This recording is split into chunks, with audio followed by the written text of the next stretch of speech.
Hello friends, welcome to 5U's happy classes. ఈరోజు మనం తీసుకున్న topic how to control expenditures. ఖర్చులు తగ్గించుకోవడం ఎలా. ఇక్కడ రెండు మార్గాలు ఉన్నాయి. ఒకటి ఆదాయం పెంచుకోవాలి, లేదా ఖర్చులు తగ్గించుకోవాలి. ఆదాయం పెంచుకోవడం ఎలా అనేది ఇంకొక వీడియోలో చేస్తాం. ఇకపోతే ఖర్చులు తగ్గించుకోవడం ఎలా, ఖర్చులు తగ్గించుకుంటే ఎలా ఎలా చేయాలి, దీనికి కొన్ని టిప్స్ ఇవ్వడం జరుగుతుంది చూడండి. సో ఖర్చులు ఎలా తగ్గించుకోవాలి. ఫస్ట్ ఆఫ్ ఆల్ ఏమంటే, మనకి ఎంతో కొంత కొద్దిగా ఒక శాలరీ పెరగడము, లేదా ఇంకొక ఆదాయం ఏదైనా రావడము, లేదా ఓవరాల్గా ఏంటి కొద్దిగా శాలరీ అనేది పెరగంగానే మనం చేసే ఫస్ట్ పని ఏంటంటే ఏదో ఒక ప్రోడక్ట్ తెచ్చి కొనుక్కోవడము, దానికి సంబంధించి ఈఎంఐ పెట్టేసుకోవడం. కొంచెం ఆదాయం పెరుగుతుంది, దాదాపు ఒక 1000-2000 పెరిగింది, లేదా ఈ నెలలో ఒక 1000-5000 పెరిగినాయి. పెరిగిన ఆదాయం పెరుగుతూనే ఇమ్మీడియట్గా ఏం చేయాలి? అప్పు చేయాలి. అప్పు చేయొచ్చా? అవసరాన్ని బట్టి చేయాలి. అప్పులు కూడా ఎప్పుడు చేయాలో ఎప్పుడు చేయకూడదు కూడా దానికి కూడా రీజన్స్ ఉన్నాయి. బట్ ఇక్కడ నేను చెప్పడం ఏమంటే, మనకి కొంచెం ఆదాయం పెరగగానే ఒక 1000-2000 ఆదాయం పెరిగితే దానికి డబల్గా అంటే 2000, 3000, 4000 ఎత్తుకుంటే ఈఎంఐ పెట్టేసి ఏదో ఒక ప్రోడక్ట్ తెచ్చి ఇంట్లో పెట్టుకోవడం. చాలా మంది చేసే పని ఇదే. ఆదాయం పెరిగినప్పుడు అప్పు చేస్తున్నాం, ఆదాయం పెరిగినప్పుడు పొదుపు చేయాలి, సేవింగ్ చేయాలి. ఎక్కడ చేస్తున్నాం సేవింగ్?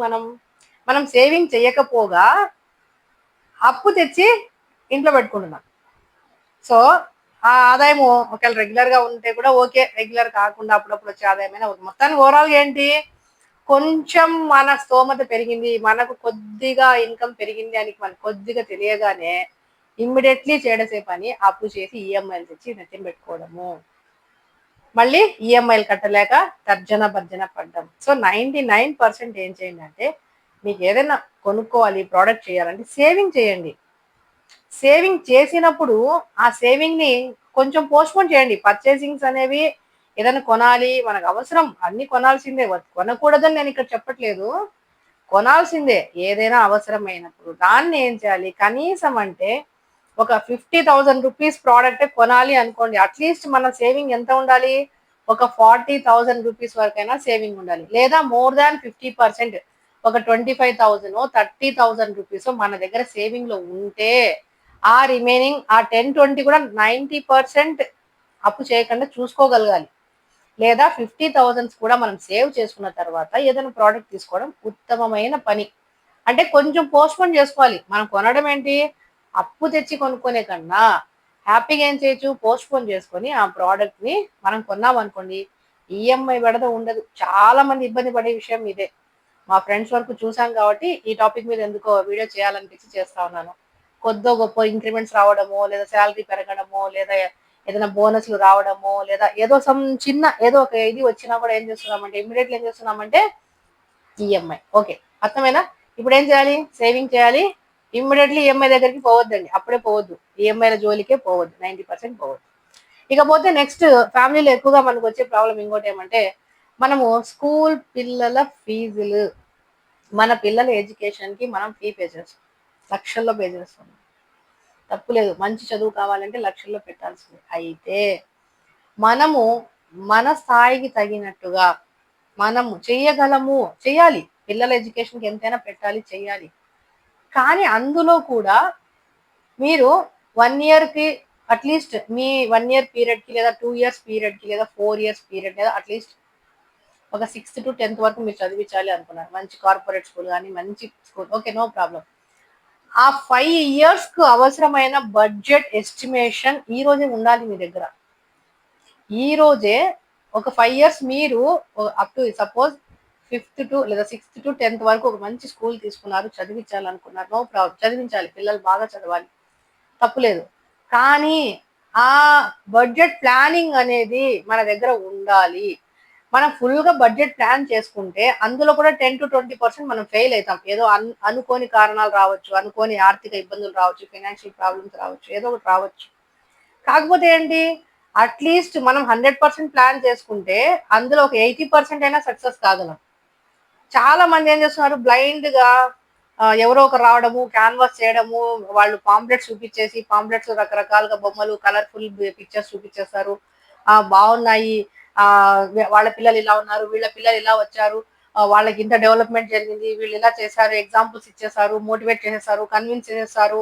పేరెంట్స్ ఏం చేస్తున్నారంటే కొంచెం అక్కడ కన్విన్స్ అయిపోతున్నాం. అది ఎవరైనా అవుతాం, నేను కూడా అవుతాను, కాదని కాదు. బట్ కొంచెం థింక్ చేయాలి. వాళ్ళు మన మంచిగా చెప్తున్నారు, మన మంచికి చెప్పారు, ఓకే. బట్ మనం ఏం చేయాలి? మన బడ్జెట్ కి ఈక్వల్ గా ఉందా, మనం చేయగలమా, మనం అంతవరకు పోరాడగలమా? ఓకే, మనం చేయగలము అనుకుంటే మీరు అక్కడ ఒక స్టెప్ తీసుకోండి.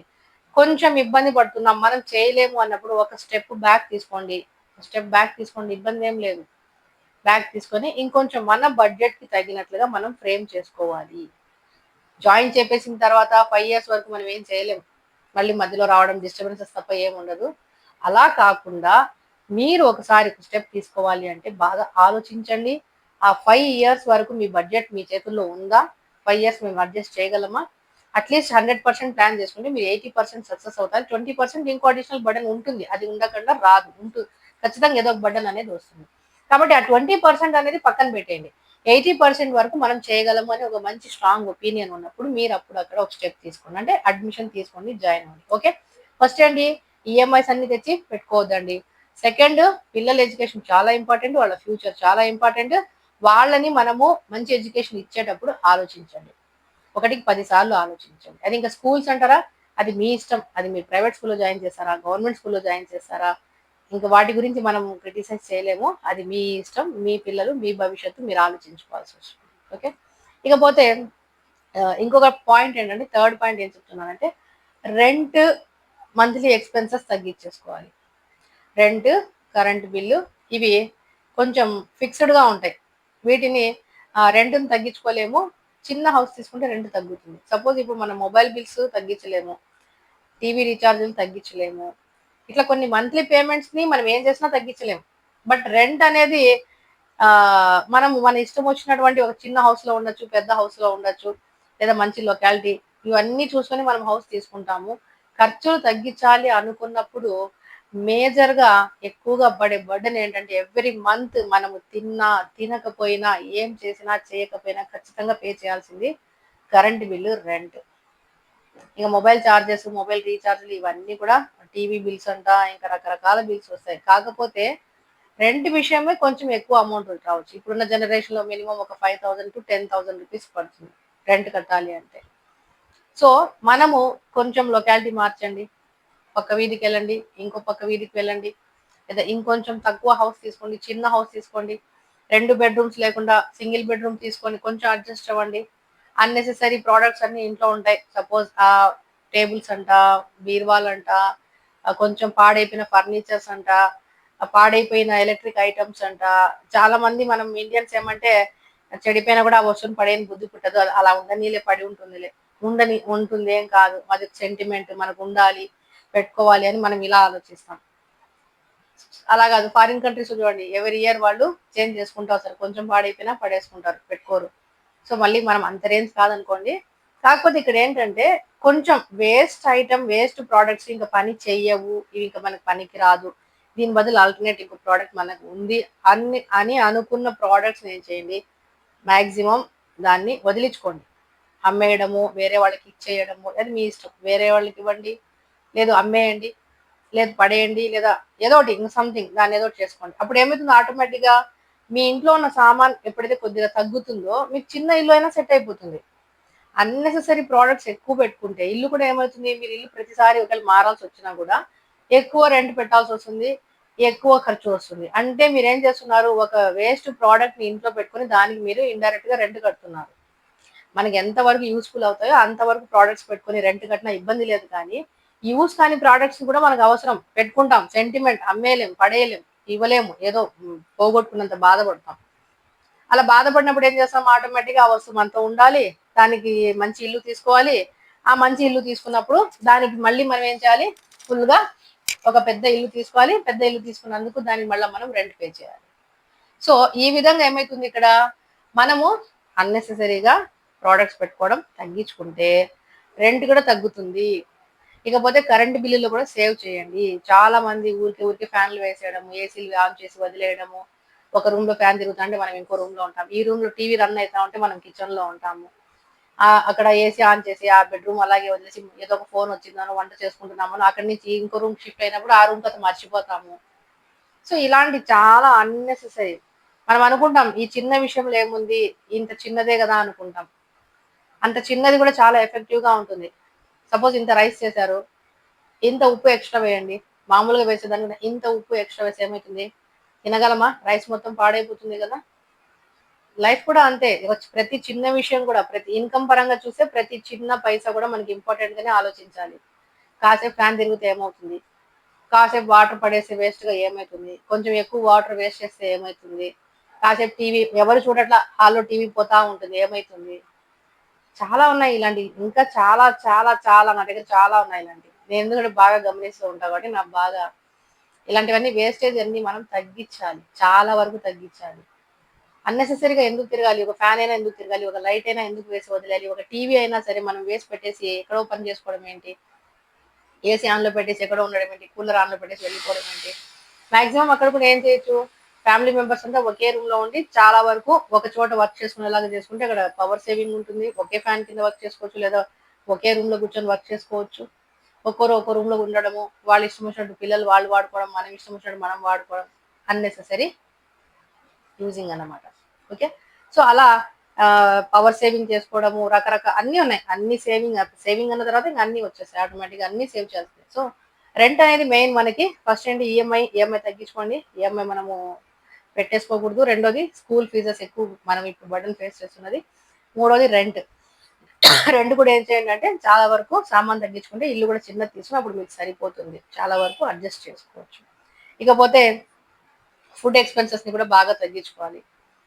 ఫుడ్ ఎక్స్పెన్సెస్ అంటే తినేది మనము ఖర్చు పెట్టేది, మనము సంపాదించేది తిండి కోసమే కదా అంటే మనం బతకడానికి తినాల్సిందే కానీ తిండి కోసమే బతకూడదు. సో ఎక్కువగా జంక్ ఫుడ్ తీసుకోవడం కానివ్వండి, ఎవ్రీ టైం రెస్టారెంట్స్కి వెళ్ళి తిన్నాము, వీకెండ్ వస్తే చాలు రెస్టారెంట్స్కి వెళ్ళిపోవడము, ప్రతిసారి గెస్ట్ వచ్చినారనేసి అర్జెంటుగా హరిబరిగా రెస్టారెంట్స్ నుంచి తెప్పించుకొని తినేయడము, పిల్లలకి స్కూల్ టైం అయిపోయిందని మళ్ళీ హోటల్ నుంచి ఏదో ఒకటి తెప్పించుకొని తినేయడము చాలా వరకు తగ్గించండి. మనం అనుకుంటాం దాంట్లో ఏముంది అని, దాంట్లో మీరు గమనించండి, ఈ అలవాటు మార్చి చూసి గమనించండి. ఓకే, రెస్టారెంట్ వెళ్ళాలి ప్లాన్ చేసుకోండి, ఏ బర్త్డేకో ఏదైనా అకేషన్కు లేదా చాలా ఇంపార్టెంట్ అలాంటి సమయంలో ప్లాన్ చేసుకోండి. ఎవ్రీ మంత్లో కొన్ని మంత్ వన్స్ అయినా ప్లాన్ చేసుకోండి. అంతేగాని వారానికి ఒకసారి, ఆ వారానికి 2 సార్లు పోవడము, ఫ్రెండ్స్ పిలిచినారన్న ఒకసారి, వాళ్ళు పిలిచినారన్న ఒకసారి, మనం పోవాలన్న ఒకసారి, పిల్లలు అడిగినారన్న ఒకసారి, బంధువులు వచ్చినారని ఒకసారి, ఇంక అంతే. ఇంక మీకు ఆ అకేషన్ తో పని ఉండదు. ఇంకా వెళ్ళాలి అనుకుంటే ఏదో ఒకటి మీరే అకేషన్ క్రియేట్ అయిపోతుంది ఆటోమేటిక్ గా. అలా కాకుండా చాలా ఇంపార్టెంట్, ఒక బర్త్డే ఉందా ఓకే, ఒక మ్యారేజ్ డే ఉందా ఓకే, లేదా పిల్లలు ఫస్ట్ క్లాస్ లో పాస్ అయ్యారు అకేషన్ ఓకే, మంచి మంచి అకేషన్ సెలెక్టివ్ చేసుకొని సెలెక్టెడ్ గా పోయినారు అనుకోండి, ప్రాబ్లం ఉండదు. అలా కాకుండా ఆయన చెప్పాను కదా, చిన్న చిన్న వాటికి అంతా మనము రెస్టారెంట్స్ కి పోవడము, బయట ఫుడ్ ఎక్కువ తినడము, బిల్స్ ఎక్కువ పే చేసుకోవడము, ఇవన్నీ మనకి అన్నెసెసరీ అన్నమాట. సో ఇలాంటివి చాలా వరకు తగ్గించుకోవాలి. సో ఫుడ్ ఎక్స్పెన్సెస్ అనేవి చాలా వరకు తగ్గించుకోవాలి. మనం తినాలి, మంచి ఫుడ్ పౌష్టికాహారం తీసుకోవాలి, కానీ ఎక్కువ బయట నుంచి తెప్పించి తినడం. ఇంట్లో కూడా వండేటప్పుడు అవసరమైనంత వరకు వండుకోండి. అనవసరంగా ఫ్రిడ్జ్ లో పెడతాము, 2 రోజులు పెడతాం, 3 రోజులు పెడతాం, 4 రోజు విసుకొచ్చిన రోజు మనమే ఎత్తి పడేస్తాం. మన దాన్ని తినేదేమి ఉండదు అక్కడ, వెరీ రేర్ తినడం అనేది. కాబట్టి వంట చేసుకునేటప్పుడే చాలా జాగ్రత్తగా చూసి ఆచితూచి చేసుకోండి. మరి పిసినారితనం అని కాదు, కొద్దిగా ఆలోచించి చేసుకోండి. ఓకే, నెక్స్ట్ ఎక్స్పెండిచర్ బాగా చేస్తున్నది ఈ జనరేషన్ లో మనం ఎక్కువగా బట్టల మీద, వేసుకునే డ్రెస్సెస్ మీద. సో డ్రెస్సెస్ కి సంబంధించి నేను ఒక మంచి వీడియో చేద్దాం అనుకుంటా ఉన్నాను. అది ఇంకా చాలా బాగుంటుంది, నెక్స్ట్ టైం చెప్తాను. కాబట్టి ఇక్కడ కూడా ఏం చెప్తానంటే అన్నెసెసరీగా ప్రతిసారి కొనేవాకండి. నేను మంచి మంచి అకేషన్ టైంలో మంచి డ్రెస్సులు ఒక 4 తీసుకొని బాగా వాడండి, అవి బాగా పాడైన తర్వాత మళ్ళీ అవసరాన్ని బట్టి కొనుక్కోండి. అంతేగాని ఏదో బజార్లోకి పోయినప్పుడు ఒక శారీ తెచ్చుకోవడము, ఒక ఏదో షాపింగ్ చేసుకోవడము, వాళ్ళు ఎవరో పిలిచినారు వాళ్ళ వెనకాల పోయినప్పుడు ఒక శారీనో ఒక డ్రెస్ తెచ్చేసుకోవడము, లేదు వీధిలో ఏదో అమ్ముతున్నారు వచ్చారు బాగా అనిపించిందని ఒక శారీ కొనేసుకోవడం, ఒక డ్రెస్ కొనడం, లేదా పిల్లలు కొనుక్కోవడం, లేదా హస్బెండ్ కైనా ఎవరో ఒకరికి కొనేయడము. పెళ్లి దగ్గర రిలేటివ్ అయితే న్యూ డ్రెస్సెస్ తీసుకోవడం తప్పేం కాదు. మళ్ళీ ప్రతి అకేషన్కి ఎవరో కొంచెం ఫ్రెండ్స్ ఎవరో రిలేటివ్స్ పిలిచారంటే వాళ్ళ పెళ్లికి కొనేసుకోవడము, ఏదైనా వేరే ఫంక్షన్ పోవాలి లేదా అక్కడ పిక్నిక్ పార్టీనో వేరే ఎవరో పిలిచారు పోవాల్సి వస్తే మళ్ళీ దానికి కొనుక్కోవడము అవసరం లేదు. ఉన్న వాటితో సర్దుకోవాలి, ఉన్న వాటిని కేర్ఫుల్గా వాడుకోవాలి, మార్చి మార్చి వేసుకోవాలి. బట్టల దగ్గర కూడా మన బడ్జెట్కి, మన ప్లానింగ్కి, మనకు ఉన్నంత వరకే మనం ప్లాన్ చేసుకొని తీసుకోవాలి. సో బట్టల దగ్గర ఎక్కువ ఖర్చు పెట్టకూడదు, ఫుడ్ దగ్గర ఎక్కువ ఖర్చు పెట్టకూడదు. ఇకపోతే కన్క్లూషన్ చెప్పేది ఏమంటే, మీరు కార్ వాడాల్సి వచ్చినప్పుడు బైక్ వాడండి, బైక్ వాడాల్సి వచ్చినప్పుడు సైకిల్ వాడండి, సైకిల్ వాడాల్సి వచ్చినప్పుడు నడిచి వెళ్ళండి. ఇక నడిచి వెళ్ళాల్సి వస్తే ఏం చేయాలంటారా? నడిచి వెళ్ళాలి. ఓకే, అంటే ఏంటంటే ఖర్చుని ఏం చేయాలంటే తగ్గించడానికి ప్రయత్నించండి. ఇప్పుడు దగ్గరగా వెళ్ళాల్సి ఉంది, స్కూటర్లో వెళ్ళొచ్చు, లేదా నడుచుకుంటూ అయినా వెళ్ళిపోవచ్చు. ఇప్పుడు ఈ జనరేషన్ సైకిల్ తక్కువ ఎవరు లేరు అనుకోండి, దగ్గరగా ఉన్నప్పుడు నడిచి వెళ్ళండి, వాకింగ్ చేసినట్లు ఉంటుంది. లేదా స్కూటర్లో వెళ్ళండి చాలు. ఏదో చిన్న 1 కిలోమీటర్ 2 కిలోమీటర్ కూడా కార్లో పోవాలి, మళ్ళీ కార్లో రావాలి. ఒక పర్సన్ పోవాల్సి వస్తే స్కూటర్ వాడండి, ఒక పర్సన్కి కారే కావాలి. లేదు కొంచెం లగేజ్ తెచ్చుకోవాలి, సింపుల్గా ఆటో యూజ్ చేయొచ్చు కదా, ఆటోకి పే చేసేసి 150 వేసి పోయి రావడానికి వెళ్ళడానికి. బస్ ఫెసిలిటీస్ ఉన్న వాళ్ళు బస్సులో వెళ్ళొచ్చు, టౌన్ సర్వీసెస్ లేదా ఆటో ఫెసిలిటీ ఉంటే ఆటో వాడుకోవచ్చు. ఆ చిన్న చిన్న ఒకటో రెండో బ్రాడ్ ఏదో తెచ్చుకోవాల్సిన వాటికి కూడా మళ్ళీ కారు వాడుకోవడము. అంటే ఖర్చుని ఏం చేయాలి? తగ్గించండి. ఆల్టర్నేట్ సోర్సెస్ ఆలోచించండి. దీని బదులు ఇప్పుడు సపోజ్ మనం కార్లో వెళ్తే 1000 రూపాయలు అవుతుంది, 200 ఖర్చు పెట్టి ఆటోకి పోవచ్చు కదా, తప్పేముంది? ఎవరో ఏదో అనుకుంటే అనుకోనివ్వండి, మనకి 800 సేవ్ అవుతా ఉంది కదా. సో ఈ విధంగా ఆలోచించండి. ఇంకా మనకు చాలా టిప్స్ ఉన్నాయి, ఇంకా చాలా చాలా వీడియోస్ చేద్దాము. Okay, thank you for watching. ఖర్చుల్ని తగ్గించుకోవడం ఎలా, how to control expenditures. Thank you for watching. Please మీకు నచ్చినట్లయితే ఒక హ్యాపీ అని కామెంట్ చేయండి.